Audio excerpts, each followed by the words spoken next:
Have you ever looked into someone's eyes and felt like you knew them? Really knew them? Long before they ever spoke your name? This is a story about that kind of knowing. It's about a man who lost everything and a woman who forgot who she was. It's about a child who never spoke until the one voice he'd waited for returned like a lullaby from a distant dream. But most of all, it's about second chances, not the loud, cinematic kind, the quiet ones. The kind you almost miss unless your heart is still listening. If you believe in the healing power of love, if you've ever held on to hope, even when the path disappeared beneath your feet, then this story was meant for you. Before we begin, if you enjoy stories that touch the heart and linger in the soul, I invite you to subscribe to this channel. That way you won't miss any of the stories we tell here. Stories of resilience, grace, and the quiet beauty of being human. Now, take a deep breath, settle in, and let me tell you the story of a forgotten lullaby, a little boy's silent voice, and a family that found each other all over again. A struggling single dad saw a waitress kneel beside his son. Her kindness changed their lives forever. The diner was almost empty when Daniel Harper walked in, cradling his son against his shoulder like something fragile and sleeping. The bell over the door gave a half-hearted jingle, but no one looked up. The scent of bacon, coffee, and old vinyl booths mixed into the kind of comfort that only small-town diners at dawn could offer. "Anywhere you like," called a voice from behind the counter, muffled slightly by the hiss of a coffee machine. Daniel nodded politely and guided Ben to a corner booth farthest from the windows. The boy clung to his father's flannel shirt, his small fingers gripping the fabric with the silent desperation of a child who'd seen too many unfamiliar ceilings. Ben didn't speak, not with words. At 7 years old, he hadn't said more than a few syllables in his life. Daniel eased him into the booth, placed a well-worn toy car in front of him, and slid across to sit opposite. He scanned the menu out of habit, though he already knew what he'd order. 2 pancakes, one shared between them, and tap water. The budget was tighter than his belt these days. A young waitress appeared, notepad in hand. Her uniform was simple, a navy apron, white blouse, and her hair was pulled back into a messy braid that didn't quite hide the tired in her eyes. "Morning," she said softly. "Take your time. Kitchen's slow today." Daniel gave a small smile. "I think we're ready." She smiled back, scribbled down the order without a word, and turned to walk away, but paused when her eyes fell on Ben. The boy had begun rocking slightly, his eyes fixed on the table, breathing quickening. His fingers tapped a rhythm that only he understood. Daniel's spine straightened. "It's okay, buddy," he murmured, leaning across to calm him.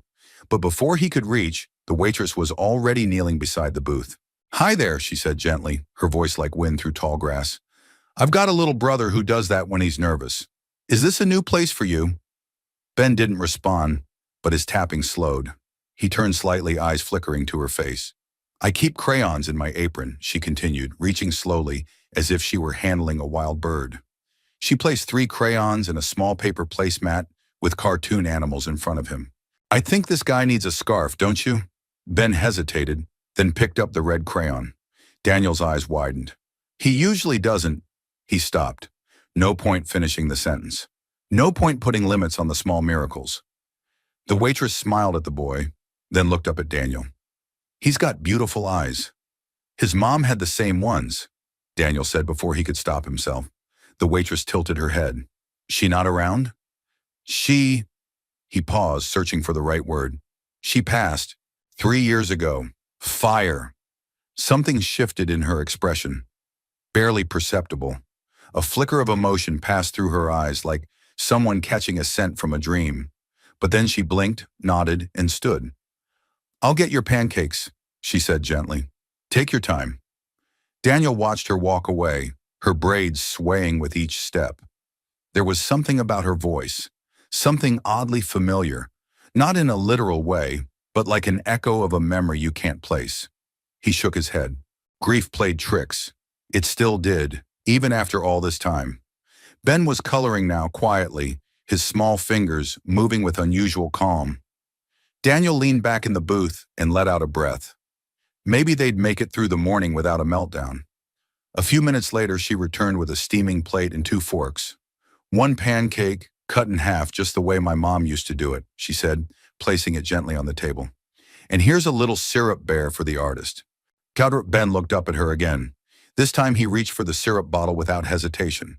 As she turned to go, he did something he hadn't done in weeks. He hummed.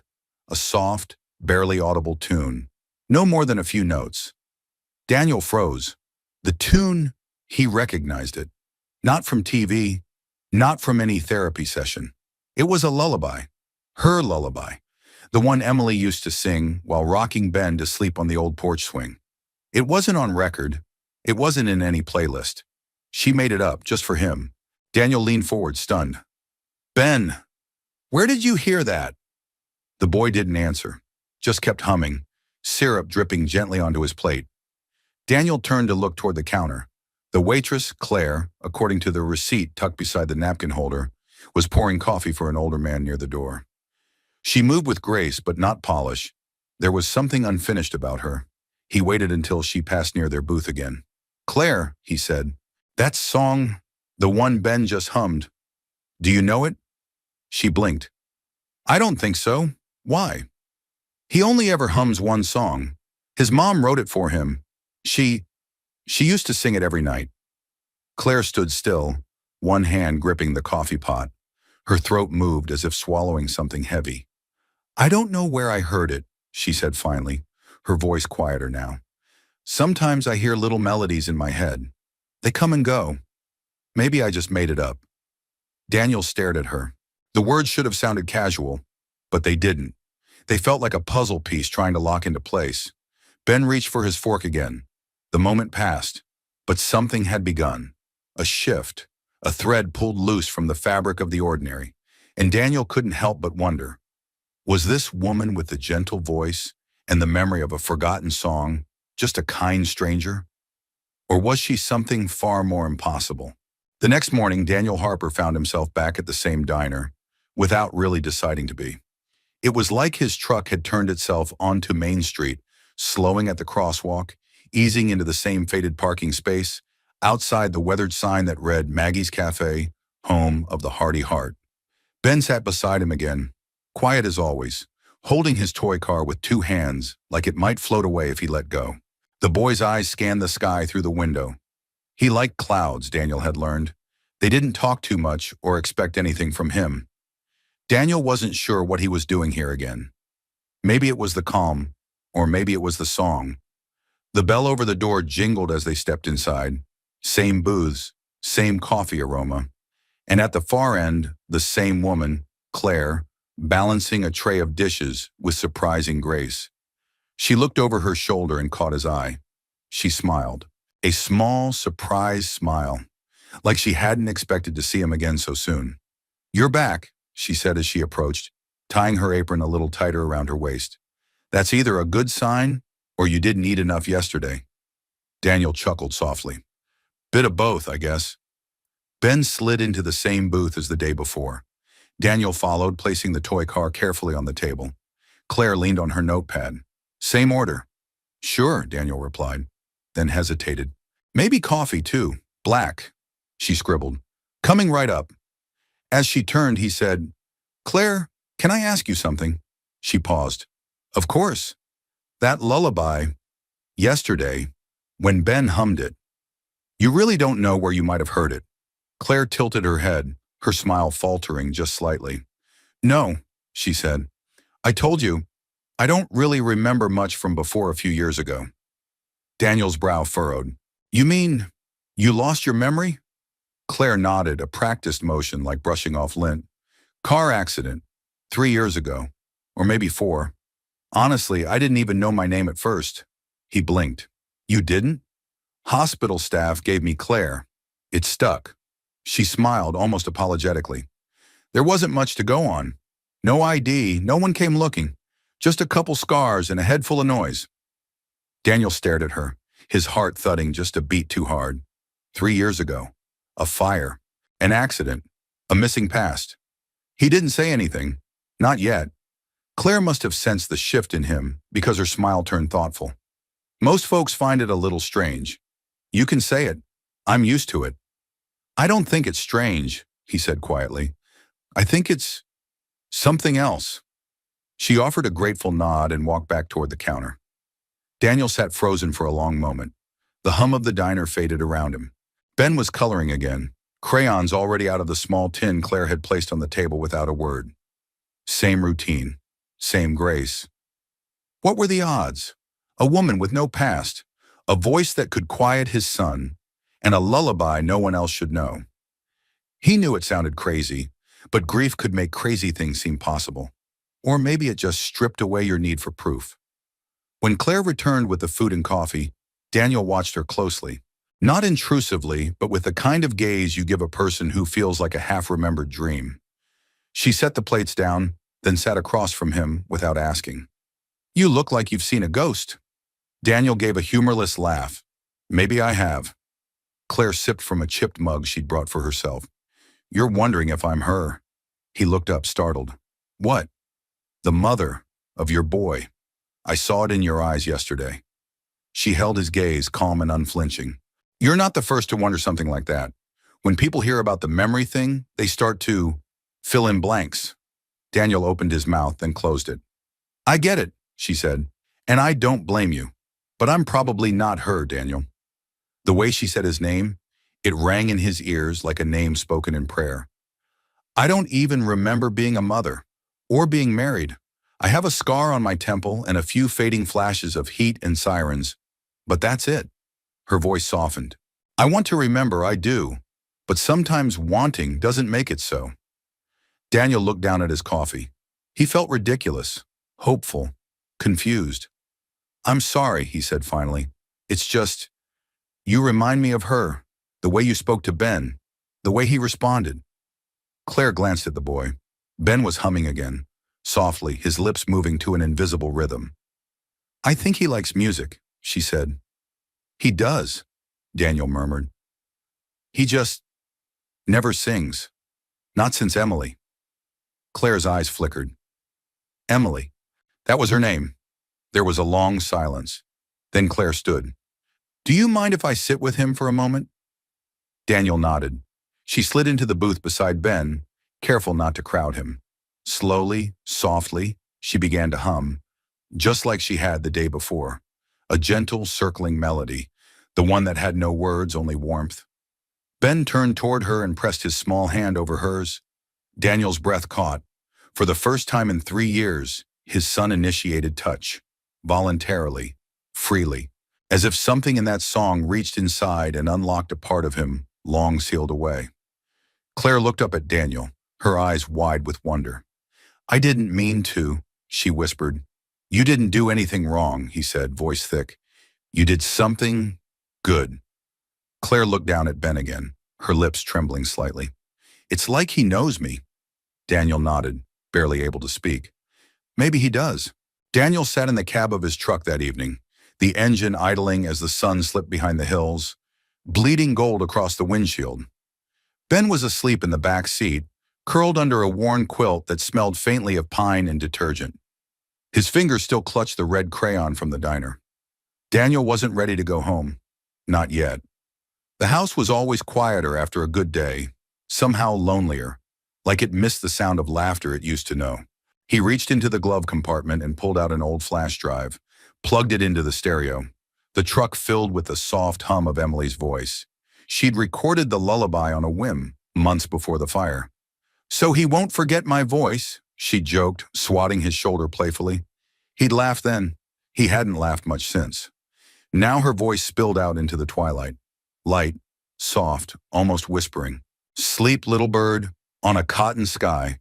Mama will hold you till dreams pass by."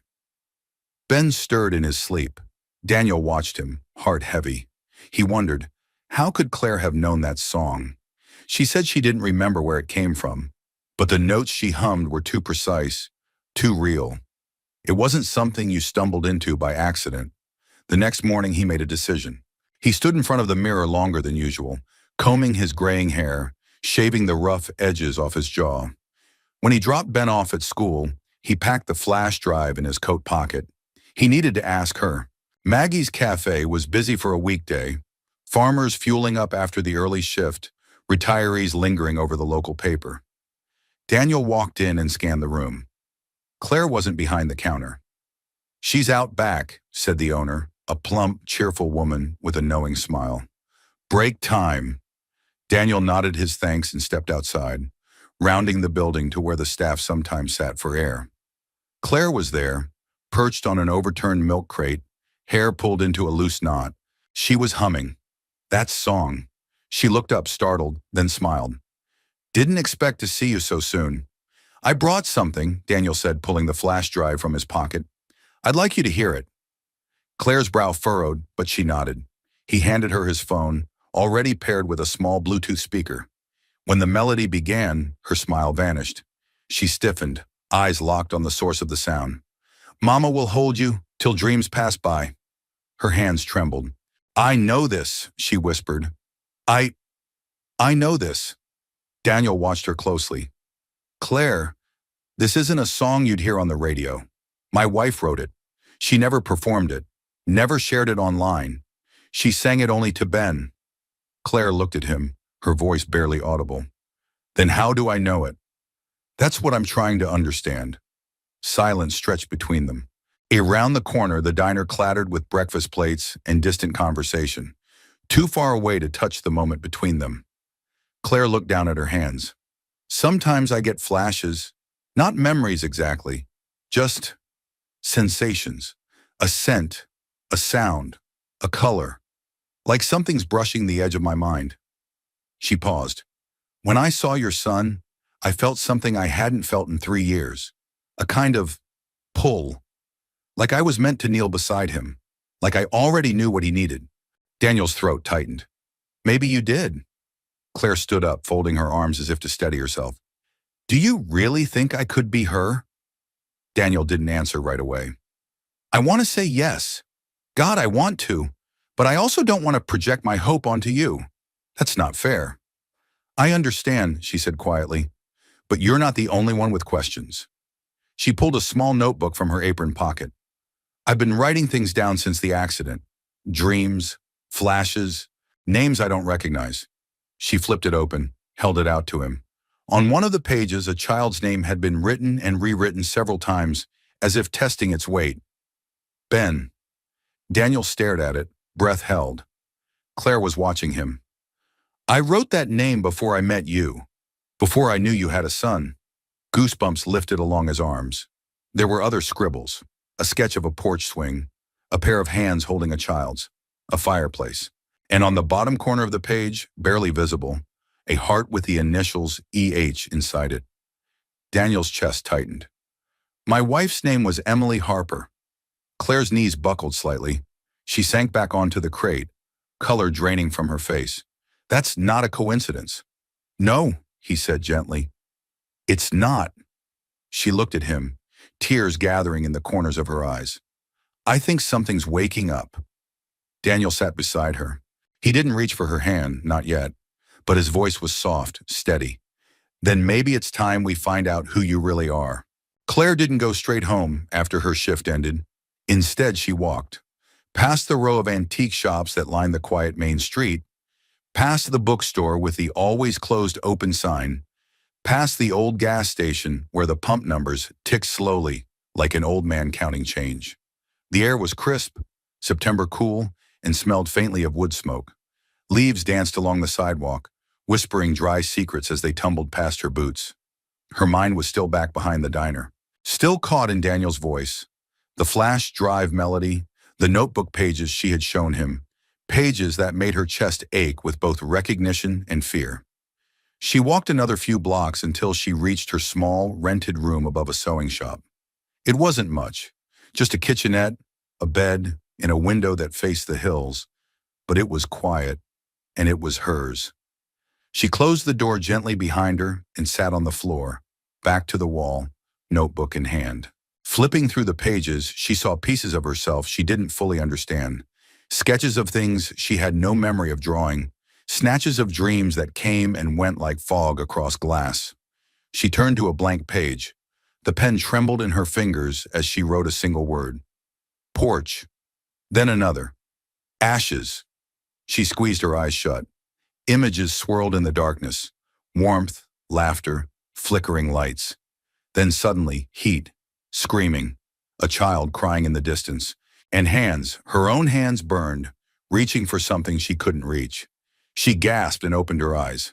Her chest rose and fell in short bursts. The pen had dropped to the floor. Her body remembered something her mind couldn't. She curled her legs to her chest and whispered aloud, "Who was I?" The next day, Daniel stood on the back porch of his house, coffee in hand, staring at the swing that had once held his world. It hadn't moved in years, not since the fire, not since her, but now. Now it moved in his dreams again. He remembered Emily sitting there, her hair pulled back, Ben asleep against her chest. She would hum that lullaby, barely louder than the breeze. He used to watch them from the doorway, not knowing he was witnessing the best moments of his life. The sound of small feet on wooden planks pulled him from memory. Ben padded onto the porch in his socks, holding Claire's notebook. Daniel frowned. "Where'd you get that, buddy?" Ben said nothing, just held it out. Daniel took it gently and opened the cover. Inside was a new sketch. Not like the others. This one was vivid, detailed, and hauntingly familiar. It was his house, before the fire. Same siding, same porch swing, same garden gnome that still leaned, decapitated, near the walkway. And in the drawing standing in the doorway was Emily, holding Ben. But here's what made Daniel's throat tighten. The perspective of the drawing was from the yard, as if the artist had been watching from outside, watching their life from a distance. He sat down heavily on the swing. How could she draw that unless she had been here, unless she had lived it? He glanced down at Ben, who had crawled up beside him, resting his head against Daniel's arm. Daniel didn't speak. He didn't have to. That afternoon, Claire stood outside the house before she could second-guess herself. Daniel had texted her earlier. "I think you should come over.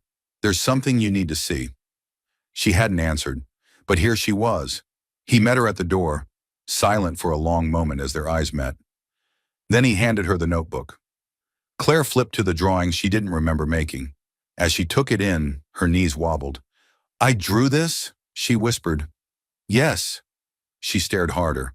"I've seen this place before, in dreams, but I never knew it was real." Daniel motioned toward the porch. "Come, sit."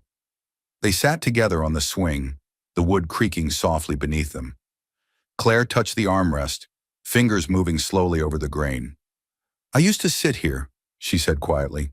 "Didn't I?" Daniel swallowed. "Every night, especially in the summer." Claire closed her eyes. "I remember a wind chime, metal, deep tones. It used to calm me when I couldn't sleep." Daniel's eyes welled. "It was my anniversary gift. I didn't hang it back up after." She opened her eyes slowly, tears lining the edges. "Daniel, I don't know how to explain any of this. I don't know why these images are in my head." He turned toward her. "Maybe we don't need to explain it yet. Maybe we just need to listen." "To what?" He gestured to the swing. "To this.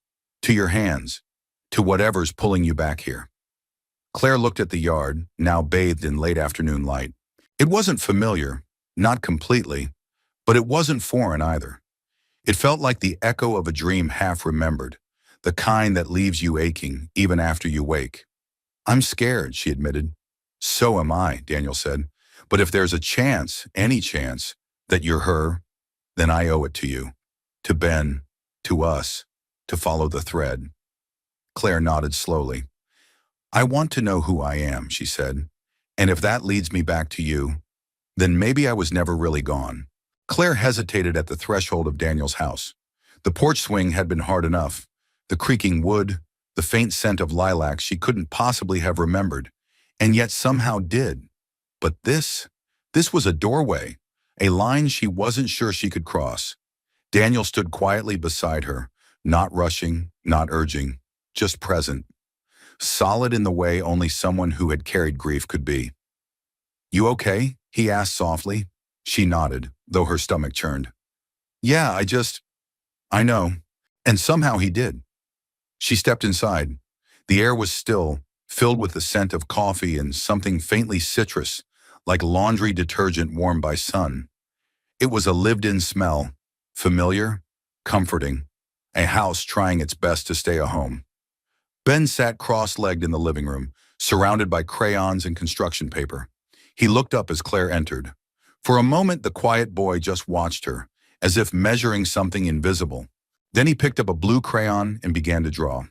Claire's eyes swept across the room, walls painted in soft earth tones, shelves lined with books, and a few scattered toys.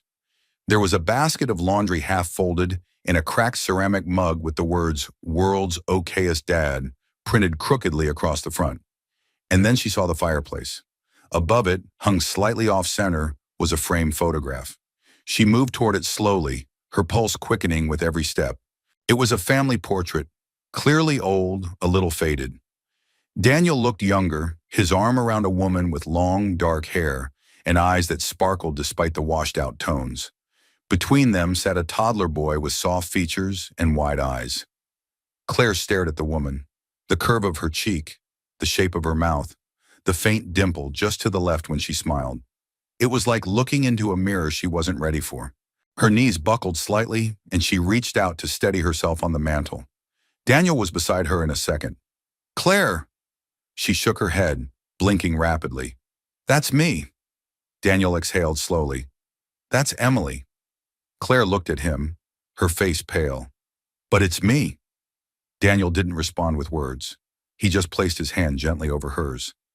Claire turned back to the photo. "I've seen her in my dreams. I thought she was someone I made up, a symbol. But it was memory, wasn't it? I've been remembering myself." Ben toddled over, clutching his newest drawing. He handed it to Claire without a word. She took it carefully. It was a house, a red-roofed cottage with a big swing on the porch. In front of it were three stick figures, a man, a child, and a woman with long dark hair. He'd drawn her. Claire knelt, looking into the boy's eyes. "Is this me, sweetheart?" Ben didn't answer. He didn't need to. He reached out and touched her cheek. And for the first time since she'd woken up in that hospital bed 3 years ago, Claire felt whole, like something had locked into place deep inside her chest. She looked up at Daniel, tears in her eyes. "I was here. I was your wife. I was his mother." Daniel's expression was unreadable, a mix of hope and fear, joy and heartbreak. "I don't want to assume," he said softly. "Memory is complicated. Trauma is worse. You've been through more than anyone should." "Ada, but it's me," she said again, firmer now. "I remember the smell of this room. I remember the lullaby. I remember—" She turned and pointed toward the hallway. "There's a second bedroom, small. The walls are yellow. It has a mobile with stars above the crib." Daniel's eyes widened. "We painted it that color together. The mobile, it played that lullaby." "I remember it playing," Claire whispered. "I remember standing there one night crying because Ben wouldn't sleep and I felt like I was failing him. And you came in and you held me, right there by the window." A tear slipped down Daniel's cheek. "Emily," he breathed. Claire nodded slowly. "Yes." They sat together later that evening, after Ben had fallen asleep on the couch beside them, curled into a blanket like a cat seeking warmth. The living room was quiet except for the faint ticking of the wall clock and the occasional pop from the fireplace. "I still don't know what happened after the fire," Claire said, her voice barely above a whisper. "I just remember heat, pain, then nothing, until I woke up in that hospital with no name." Daniel nodded. "They told me no bodies were found, that it was possible you got out and ran. But after weeks with no sign, they declared—" He stopped, unable to finish. Claire reached for his hand. "I think maybe I didn't want to be found." Daniel looked at her, startled. "I mean, maybe part of me shut down so completely that I couldn't bear to come back. Maybe the pain was too much. Maybe losing everything at once fractured me." His thumb brushed the back of her hand. "Or maybe you survived something impossible and were given time to heal in the only way your mind knew how." She smiled gently. "Maybe." There was silence for a while, not uncomfortable, just full. Claire looked at the photo again. "She looks happy." Daniel nodded. "She was." Claire turned to him. "Do you think she could be again?" He didn't answer right away. He just looked at her, the woman who'd been a ghost, a stranger, a memory. And now something more real than he'd dared to hope for. "I think," he said, "we're going to find out." The attic was quiet, heavy with the weight of dust and time. Daniel hadn't opened the hatch since the fire. It had survived, oddly enough, just high enough above the flames to escape the worst of the heat, just tucked away enough to be forgotten, like everything he wasn't ready to face. Claire, no, Emily, as she was beginning to remember herself, stood at the foot of the attic stairs, one hand on the wall for balance.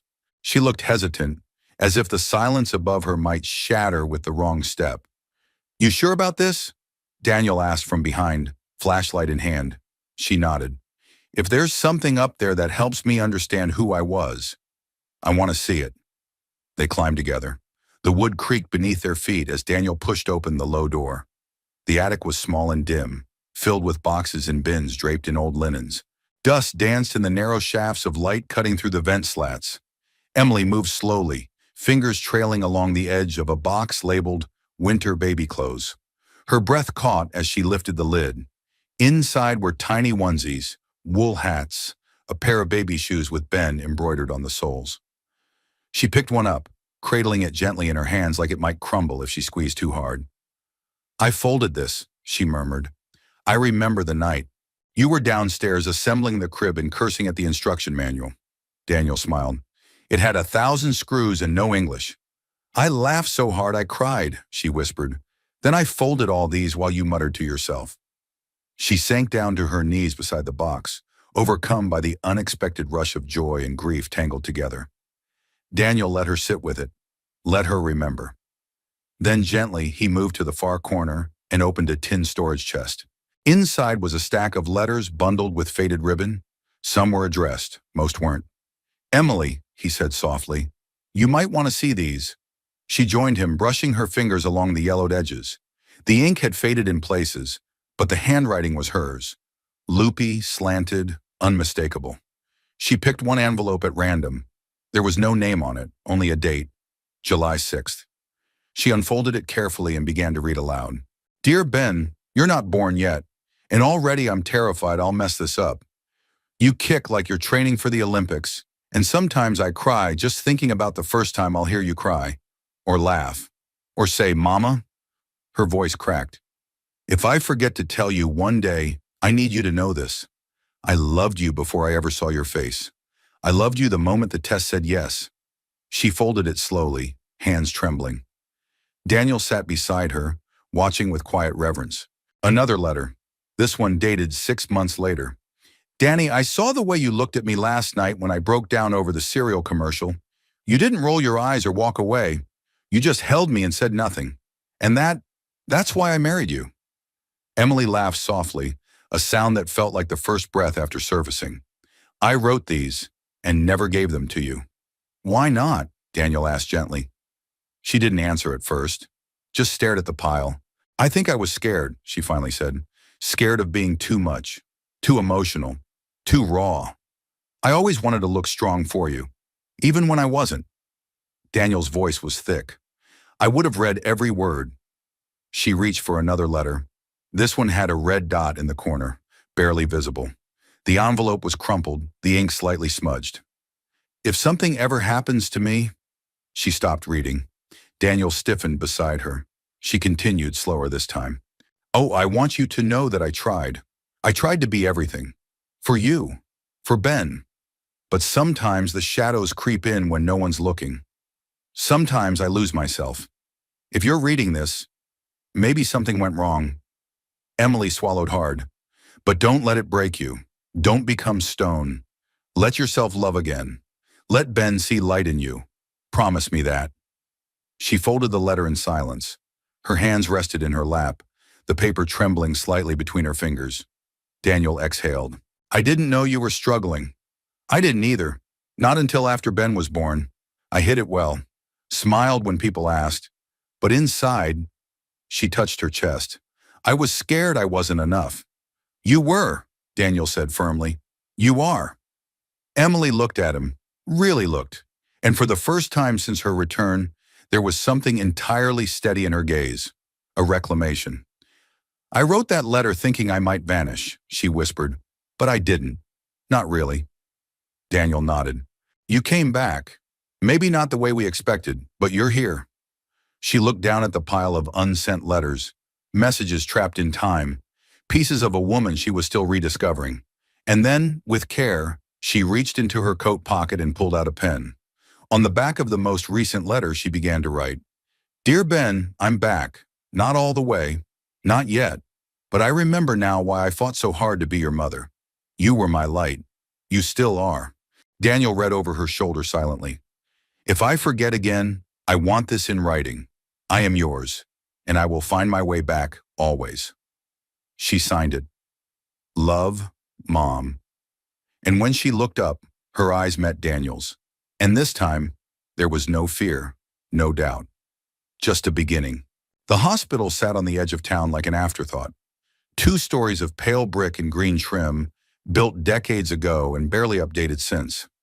Emily hadn't been here since the accident, though she didn't remember arriving the first time. She stood in the parking lot, staring at the building, her heart knocking like a trapped bird against her ribs. Daniel parked beside her and stepped out slowly. "You don't have to go in," he said. "I do," she replied. "There are pieces of me in there. I need to gather them." Daniel didn't argue. He simply offered his hand. She took it. Inside, the lobby was as she vaguely remembered. Cool air, outdated chairs, and the faint scent of disinfectant. A woman at the front desk looked up from her computer and offered a warm but tired smile. "Can I help you?" Emily stepped forward, her voice a little unsteady. I was a patient here 3 years ago. I was admitted after an accident. I didn't have ID." The woman's brows lifted. "Oh, you're her. You're the one they called Jane Doe 17. Emily blinked. "Jane Doe 17? The woman smiled softly, like she wasn't sure whether to offer sympathy or congratulations. "It's what we call unidentified patients. You were in rough shape. Head trauma, burns. The paramedics said you were pulled from a car wreck off Route 12. Alone. Unconscious." Emily looked at Daniel. His jaw had tightened. "We were told she died in a house fire," he said. The receptionist frowned. There was no mention of a fire. Just a one-vehicle crash. No one came forward. No one claimed her. A nurse here named Gloria helped file paperwork so she could be placed in long-term care. Emily's hands were trembling. "Is she still here? Gloria?" "She retired last year, but I think she still volunteers on weekends. Let me check." After a few moments, the woman returned, smiling. "You're in luck. She's in the garden, reading to the kids." Hudderapt, they found Gloria near the rehab wing, sitting under a willow tree with a copy of Charlotte's Web open in her lap. Her hair was gray and coiled into a soft bun, and her voice had the calm, sing-song tone of someone who'd lived many lives. When she saw Emily, she paused mid-sentence, lowering the book slowly. "My word," she breathed. "It's you." Emily knelt beside her. "You remember me?" "Of course I do." Gloria reached out and cupped her face with both hands. "You were like a ghost that never stopped haunting me. I always wondered what became of you." "I was hoping you could tell me what happened after I was brought here." Gloria exhaled. "You were in a coma for 6 days. No name, no wallet, no fingerprints in any system. The police came, but with no missing persons report, you just slipped through the cracks. When you woke up, you didn't remember anything." "I didn't know who I was," Emily said, more to herself than to Gloria. "You looked so lost," the older woman said. "I sat with you every night for a week, just so you wouldn't wake up alone." "Do you remember what name they gave me?" Gloria smiled. "Claire, after my sister. You needed a name, and you seemed too delicate to be a Jane." Emily let out a quiet laugh, her eyes damp. "So I became Claire Bennett." "Yes," Gloria said. "You wore that name like it was made for you." Daniel stepped forward. Was there any reason to believe she came from a car crash? Not a house fire?" Gloria hesitated. "That always puzzled me. The burns were light, mostly on her arms. Smoke inhalation, yes, but not consistent with a full structure fire. More like she was close to one, or ran from one." Emily's pulse quickened. "I ran." Daniel turned to her. "What do you mean?" "I don't know why, but I ran. I remember it now, the heat, the smoke. I couldn't breathe. I heard Ben crying, but something collapsed. I couldn't get to him.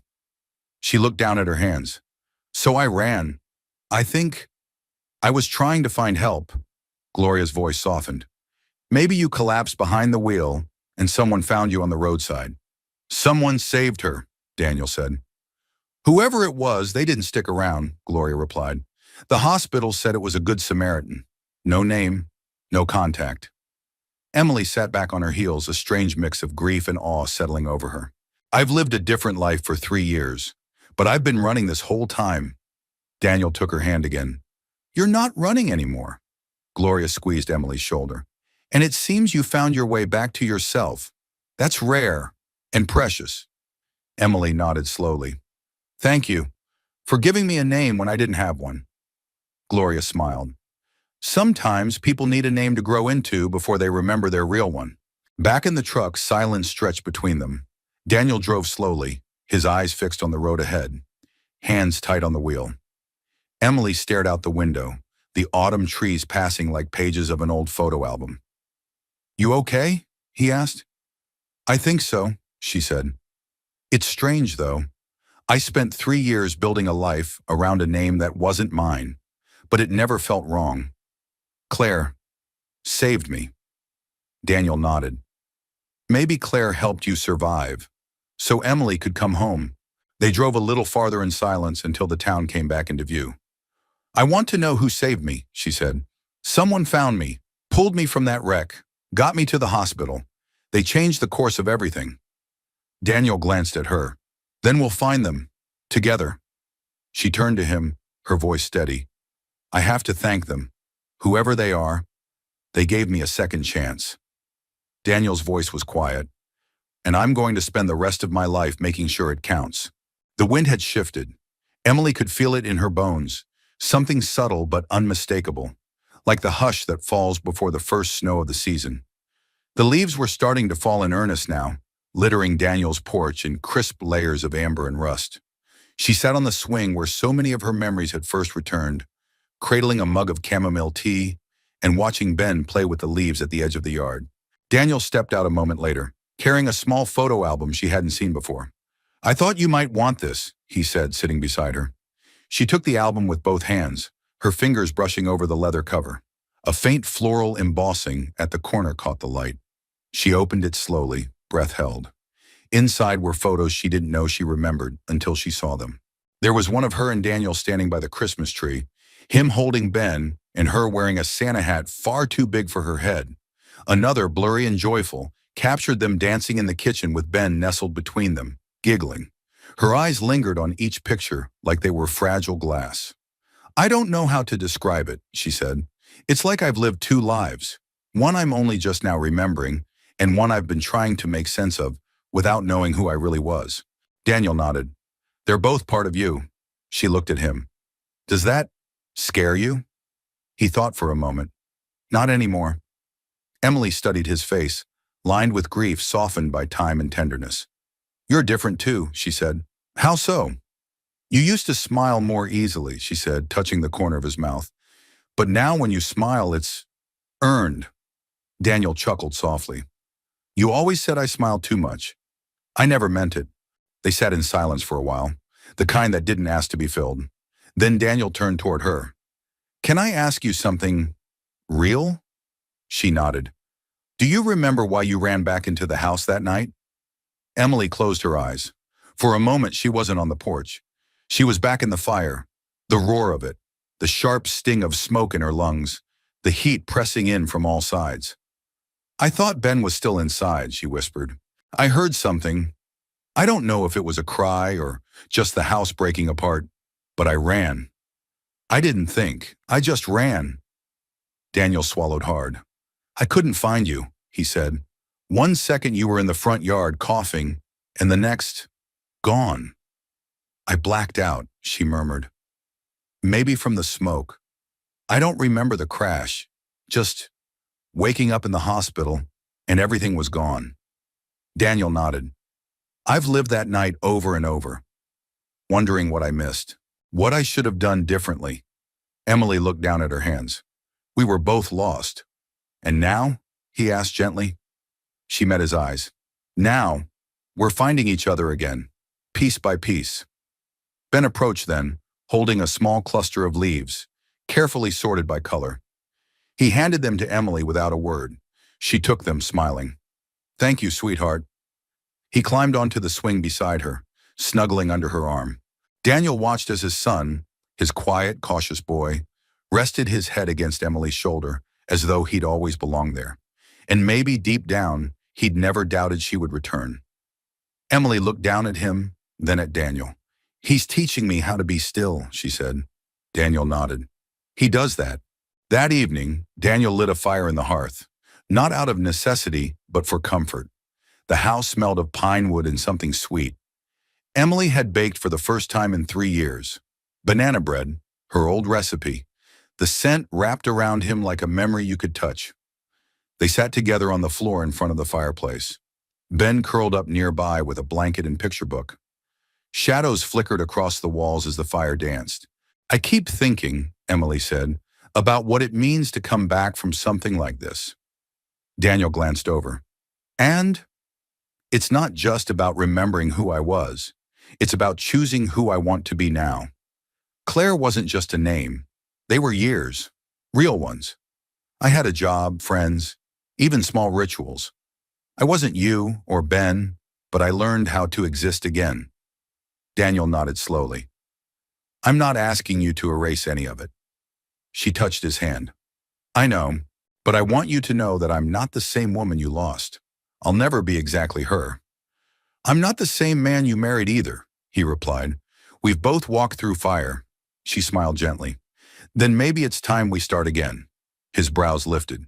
"A clean slate?" "No," she said. "Not clean. Whole.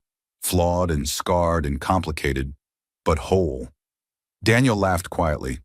"You've always had a way with words." "I had 3 years to practice," she teased. They leaned into each other, the fire crackling softly between them. There were no declarations, no sweeping kisses, just presence, quiet trust, the beginnings of something new built on the ruins of something beautiful. From the corner, Ben hummed. That song, the lullaby. Emily turned her head slowly, watching him. He was humming with quiet contentment, eyes still on his book. Daniel looked at her. "He's doing it more often now. I think," Emily whispered, "he's beginning to believe I'm really here." "You are." She turned to him. "So are you." They stayed like that, firelight casting golden halos across their faces, while the night settled around them like a blanket. 2 lives lost, 2 souls found, and in the middle a boy who had always known the way home. The morning sunlight filtered through the kitchen window like warm honey, coating everything it touched in a soft golden hue. Emily stood by the counter, barefoot, whisking eggs in a chipped ceramic bowl. The house was quiet, save for the rhythmic scrape of the whisk and the occasional rustle from the living room, where Ben was sprawled on the rug with his toy blocks. Daniel sat nearby, nursing his coffee, one eye on his son and the other on the woman who, just weeks ago, had been a stranger in a waitress's apron. Now she was barefoot in his kitchen, and the air felt full in a way it hadn't in years. "Did he sleep okay last night?" Emily asked, glancing over her shoulder. Daniel nodded. "Better than usual. I think having you around helps. Calms him." She smiled, soft and wistful. "It's strange. I don't remember how I used to be as a mother, but sometimes my body does. My hands know how to soothe him.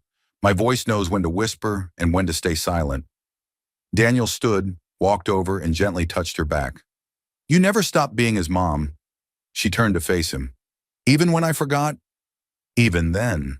She held his gaze for a long moment, then turned back to the stove, blinking away the sudden heat in her eyes. Later that afternoon, they all stood outside Ben's school, the Oak Ridge Learning Center, a small private school with a gentle focus on children with autism and sensory differences.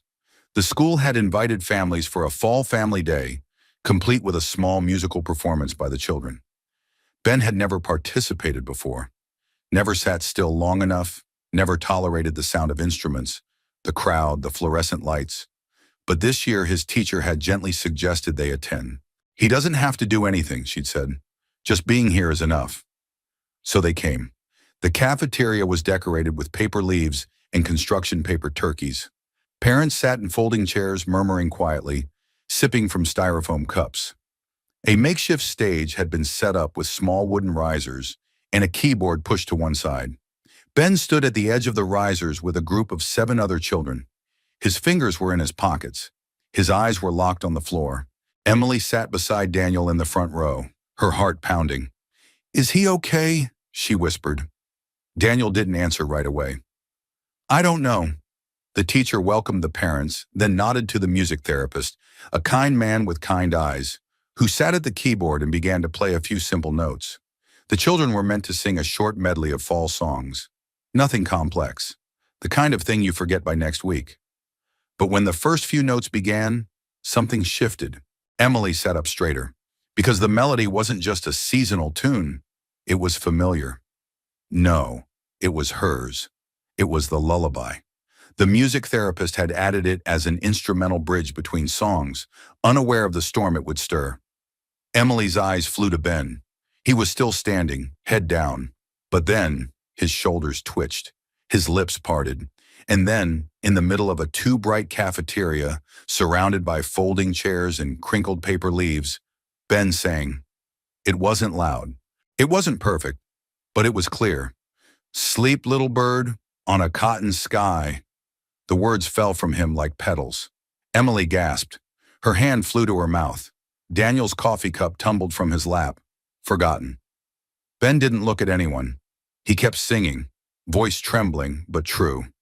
"Mama will hold you till dreams pass by." The room had fallen silent. Even the parents who didn't know the song were still, watching something sacred unfold. Emily felt her body lift from the chair.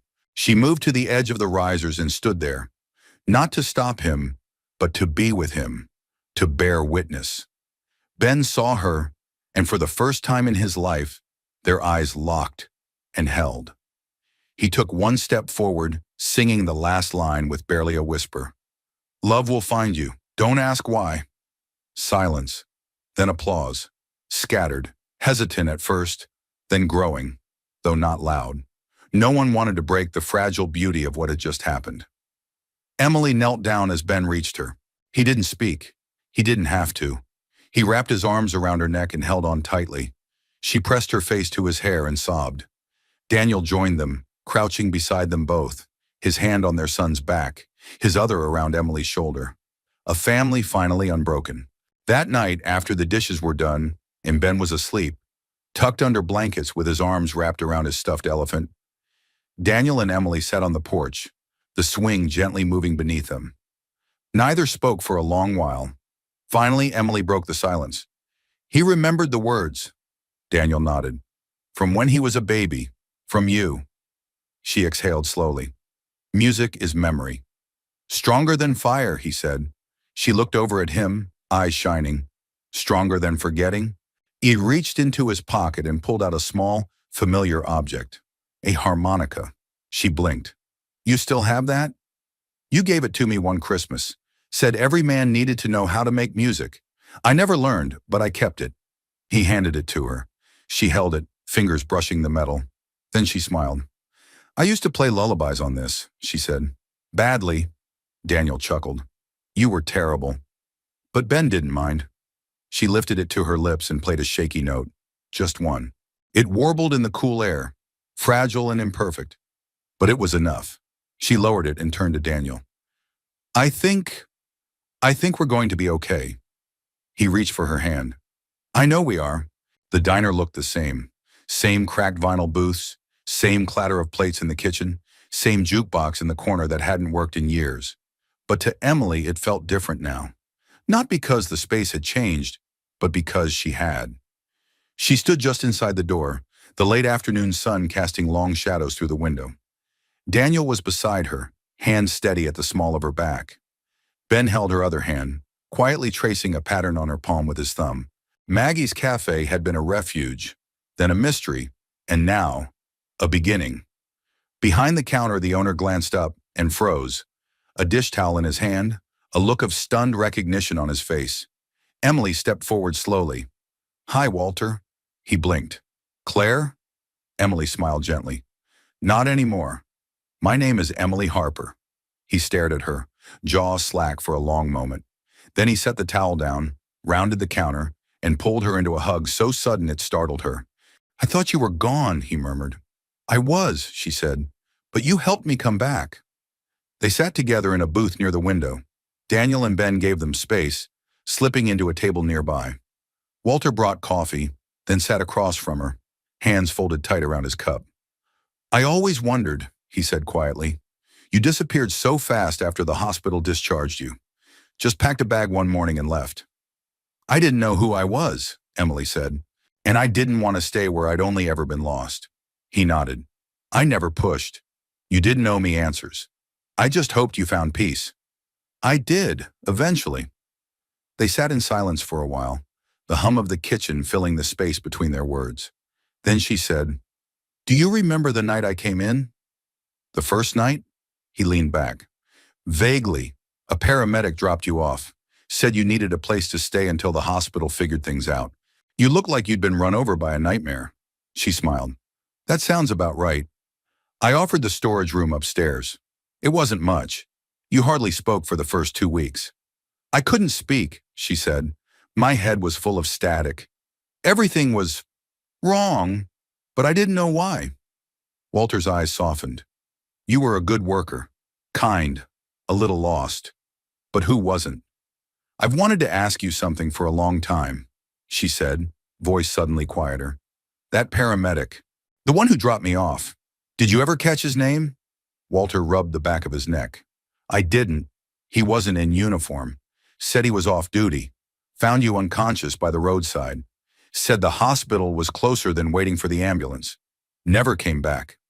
Emily's eyes glazed with memory. "I remember a pair of hands, pulling me from the wreck. A voice saying, 'You're okay, I've got you.' That's all."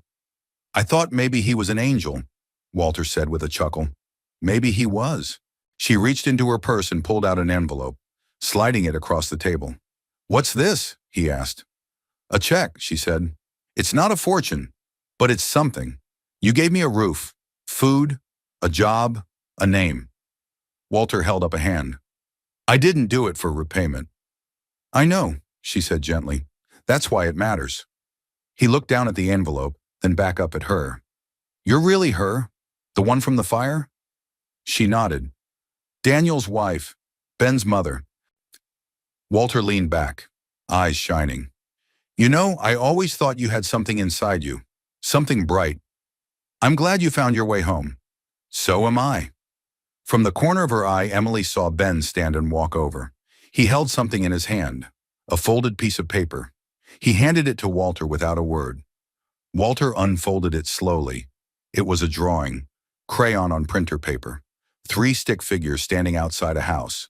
A tall man with gray hair, a woman with a braid, and a child holding both their hands. Above it, in careful block letters, it said, "Thank you for saving my mom." Walter's mouth opened, but nothing came out. Ben slipped back to Daniel's side. Walter stared at the drawing, then wiped his eyes with the back of his hand. "I didn't save her," he said softly. "You gave her a place to start again," Daniel replied from across the room. "That saved all of us." Later that night, as they drove home, Emily looked out the window quiet. The world was turning gold outside, trees lit by the last rays of autumn sun. "I was angry for a long time," she said. Daniel glanced at her.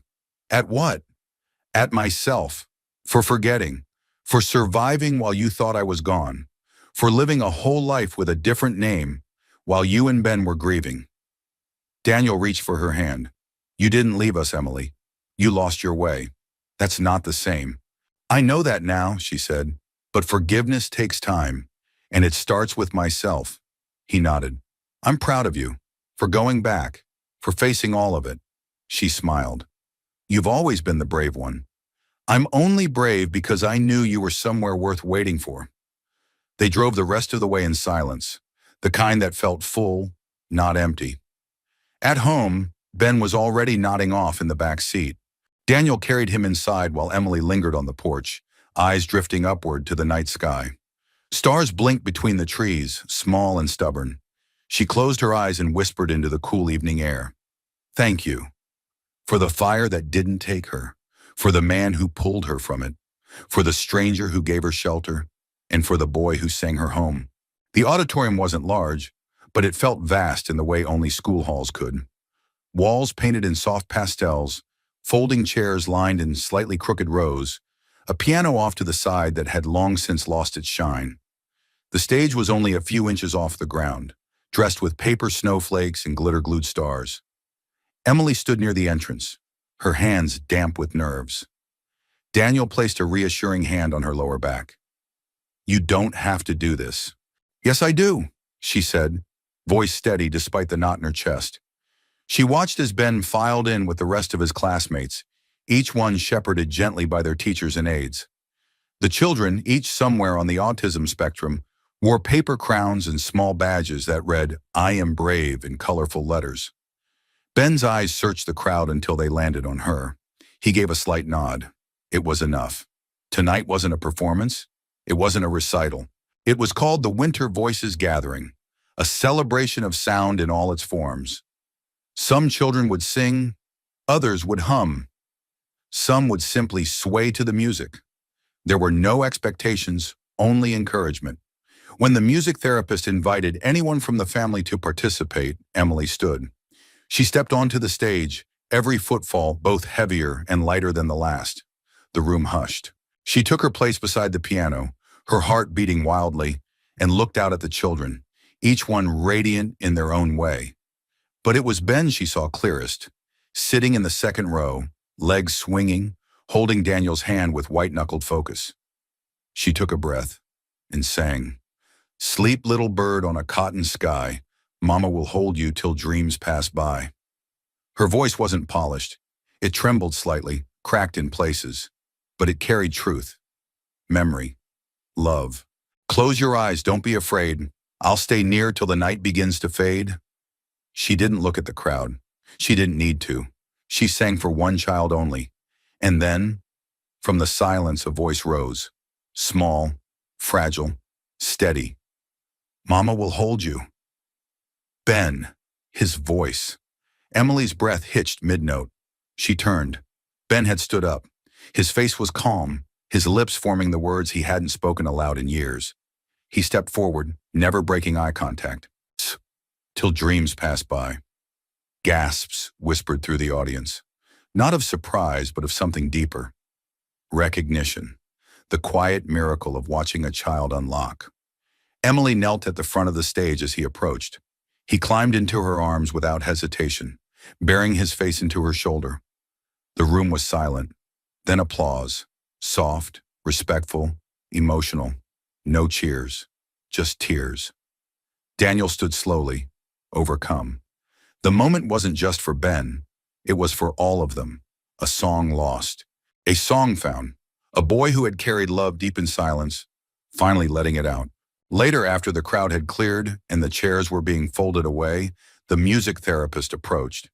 "I've never seen him like that," he said to Daniel and Emily. "That was extraordinary." "It was her," Daniel said simply. The therapist nodded. "It was both of you, and him. He chose that moment."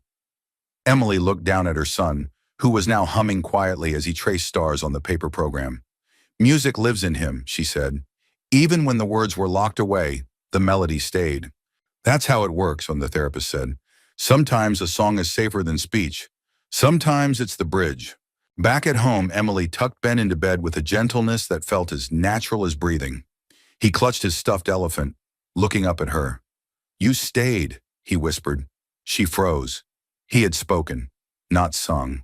Spoken. She leaned in. "Yes, sweetheart, I stayed. I always will." He nodded once, then closed his eyes. His breathing slowed, steady and calm. Emily sat beside him, unable to look away. Daniel leaned against the doorway, arms crossed, eyes wet. "He spoke." She nodded. "He's finding his voice." "You helped him. We helped each other." They stood in the darkened hallway after that, not needing to speak.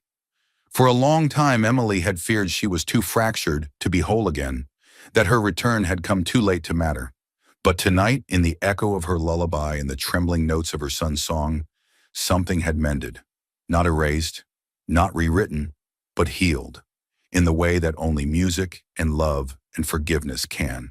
The next morning, Emily stood by the porch swing, her eyes on the sky. The world had that crisp, pre-winter stillness, where sound traveled farther and breath curled like ribbon in the air. Daniel joined her with 2 mugs of coffee.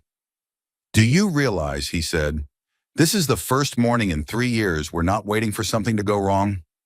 She looked at him. "I used to think I didn't deserve this, that coming back didn't make up for what I missed. And now I think love doesn't keep score. It just waits." Daniel handed her a small box. She opened it slowly. Inside was a silver pendant, engraved with music notes.